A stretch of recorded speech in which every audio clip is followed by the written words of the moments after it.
Hello everybody. I am Dr. Sanjay Pandey, consultant urologist at the Kokilaben Dhirubhai Ambani Hospital, dealing with subject of urinary and sexual health. I deal with everything related to urology, to reconstructive urology, to gender reassignment surgery, and taking it forward, I need to spread that awareness to a society.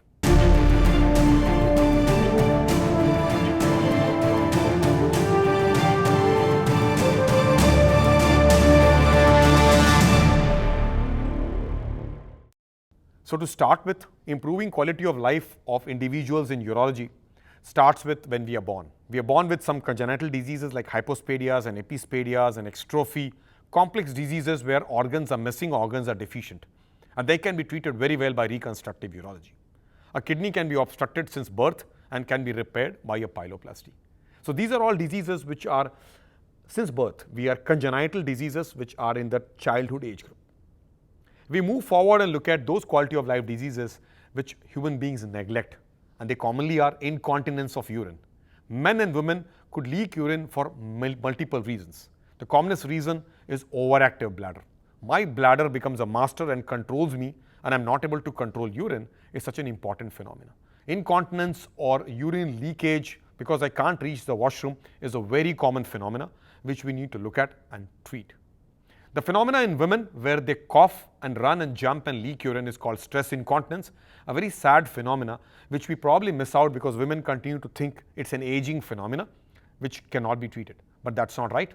That's a huge myth that we continue to live with incontinence of urine. So in today's world, it is important that if we are leaking urine because we cough and leak urine or because we cannot control urine before we reach the washroom, there's a treatment available today starting from evaluation, behavioral therapy, medical management, botulinum toxin to creating new urinary bladders.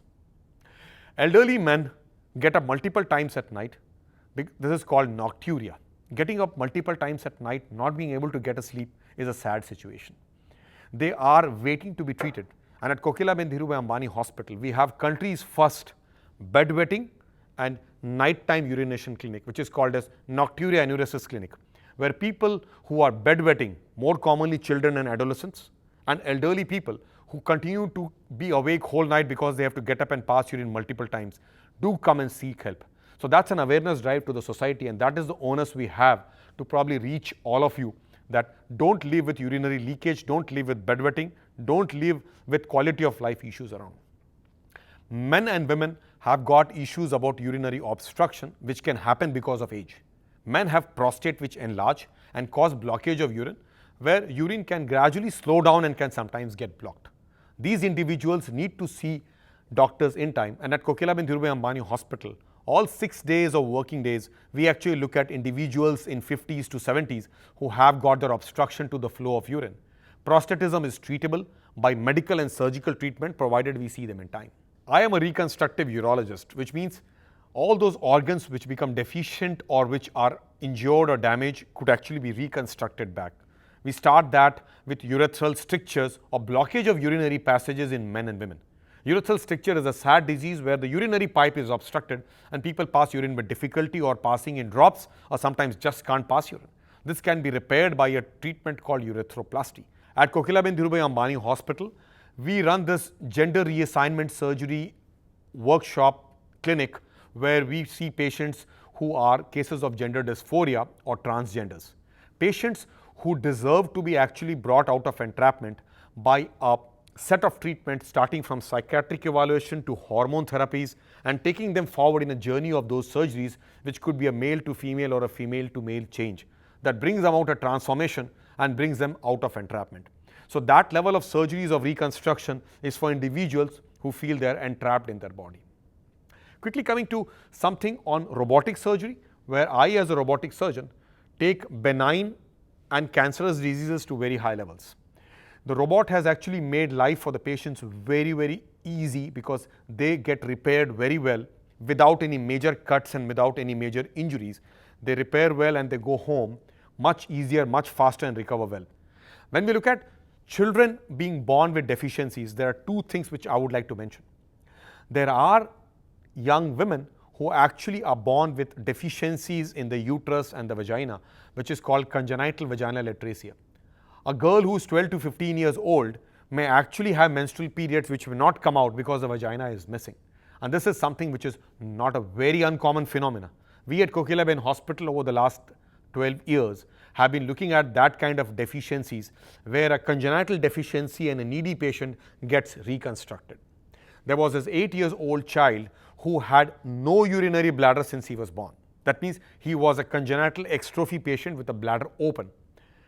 He underwent a reconstruction where we created a new bladder and gave him a control mechanism where he is able to empty his bladder, able to control, and is now able to go to school. So when we look at urology as a subject, we are looking at urinary systems starting from the kidneys to ureters to urinary bladders. But let's not forget, there's another big subject attached to it, which is the sexual function. Male and female sexual dysfunction is a very sad and a hidden story, hidden in bedrooms where individuals don't come and talk to us. Men develop erectile dysfunction where the erections go down gradually and they lose their erections capably, partly because they could be smokers, they could be diabetics, or there are age-related changes happening around. Diabetics and smokers lose their erection much faster, and the treatment available today is starting from evaluation, medical managements, hormone therapies, to finally penile prosthesis where we reimplant a new kind of a prosthetic device which helps them to get their erection back. So male and female sexual dysfunction is a large gamut which needs to be opened as an awareness drive from our desk to you so that you understand that this is treatable. It is important that we discuss the epidemiological diseases which happens to us, stone diseases and prostate diseases. Young men have prostatic infections. Very elderly people can have prostate cancers, and prostate enlarge and causes obstruction to individuals. As we age gracefully, these changes do happen. It's important to see our urologist in time when we have urinary complaints of obstruction because of prostatism. When we look at epidemiological diseases called stone diseases, unfortunately we drink less water. We are hooked to other kinds of drinks like tea, coffee and milk, and we miss out that important hydration. Stone disease is a very common epidemiological disease which can be treated by lithotripsy or powdering from outside on a machine, which can be treated by various telescopes and lasers. So I suggest that we look at stone diseases as something which is sadly a common epidemiological disease. A urologist is very keen to treat your stone and prevent future stone formation. I wish to inform from this strong platform that it's important that we are aware about our urinary health. We need to promote positive urinary health by understanding that let's not neglect our complaints, which could be anything right from burning sensation to bleeding in urine to obstruction to the flow of urine. It is important to identify our urinary complaints in time and see our urologist so that we are treated in time.